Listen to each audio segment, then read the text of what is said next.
Busiafo, why they am about Welling Brow, me kwa kosra AFRO SHOP. Inti di akunya ne. You will reach your destination.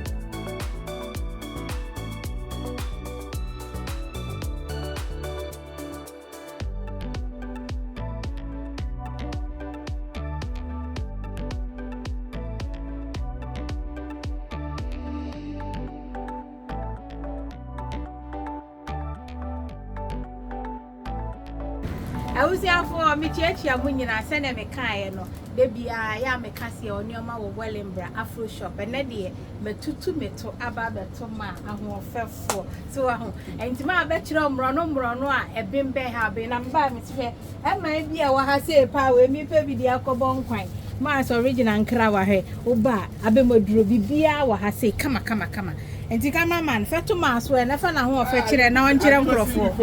That's wonderful.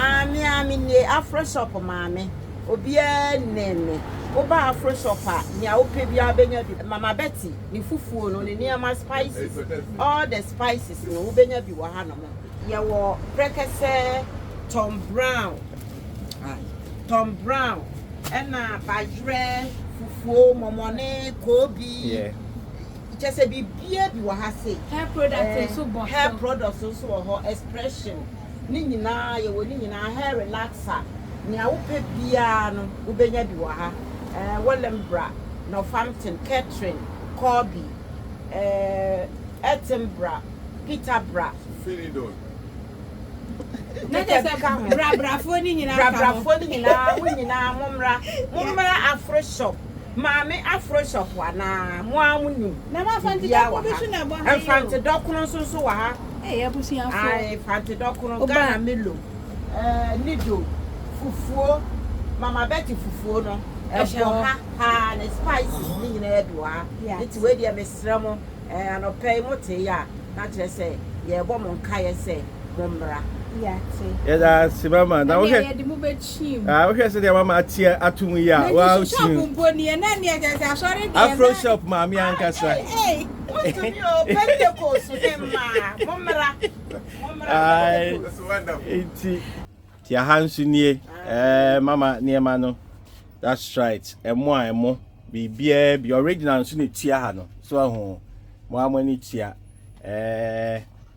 Nido bibia bi wa ha apem yesi apem nyina bi wa ha so ahu etuatia ai se party na wo ya everything bibia wo hia bia on sabeka bi so ati ase ma so ya ha yedai ya adwene ai we di adwene papa bi pa ene Ghana tolo beef yes, I'm one na fie na ma I like soup na ye come sorry Pentecost and also your church every Sunday Tuesday so your prayers and also anya some ketwa and man shira no e flow sa that's right enti momra Wellimbra anya easy o enti nya se ye didi nkwa ye de nyamesom so ya nyamesom no so ye de tachire ai na da chie nyina kopie wo heaven amen yeah mama hoden na